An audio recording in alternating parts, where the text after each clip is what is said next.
मंदिर में मिली 3 महीने की बेटी। माँ बाप ने बेटी से छुपाया सच। दोपहर के 2 बज रहे थे। गर्मा गर्म खाना टेबल पर सजा कर अशोक और किरण अपनी 15 वर्षीय पुत्री रिया के स्कूल से आने का वेट कर रहे थे कि तभी मानो भूचाल सा आ गया। रिया क्रोध से आग बबूला होते हुए घर में आई और अपने स्कूल का बैग एक ओर फेंक कर बड़े क्रोध से बोली, माँ पापा, मुझे पता चल गया है कि मैं आपकी बेटी नहीं हूँ। मैं एक एडॉप्टेड चाइल्ड हूँ।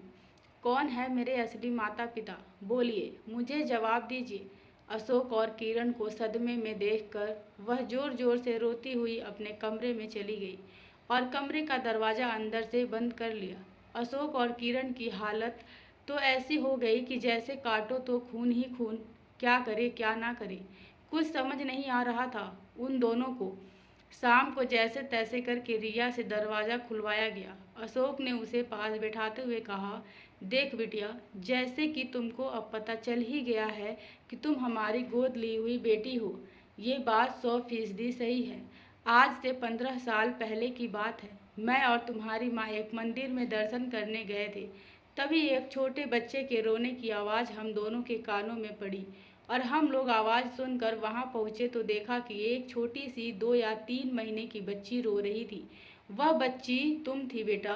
किरण ने अशोक की बात को आगे बढ़ाते हुए कहा, तुम्हारे चेहरे पर चींटियाँ चिपकी हुई थी और उन चींटियों को हटाया। फिर अशोक ने कहा, मैं तुम्हें और तुम्हारी माँ को अस्पताल में छोड़कर पुलिस को सूचित करने चला गया। 15-20 दिन बाद जब तुम स्वस्थ हुई और पुलिस थाने में किसी ने भी तुम्हारे ऊपर अपना हक नहीं जताया तो हम लोगों ने तुम्हें अपनी बेटी के रूप में अपना लिया और तुम हमें मंदिर में भगवान की कृपा से मिली थी, इसलिए हमने तुम्हें अपनाया और रिया नाम रखा।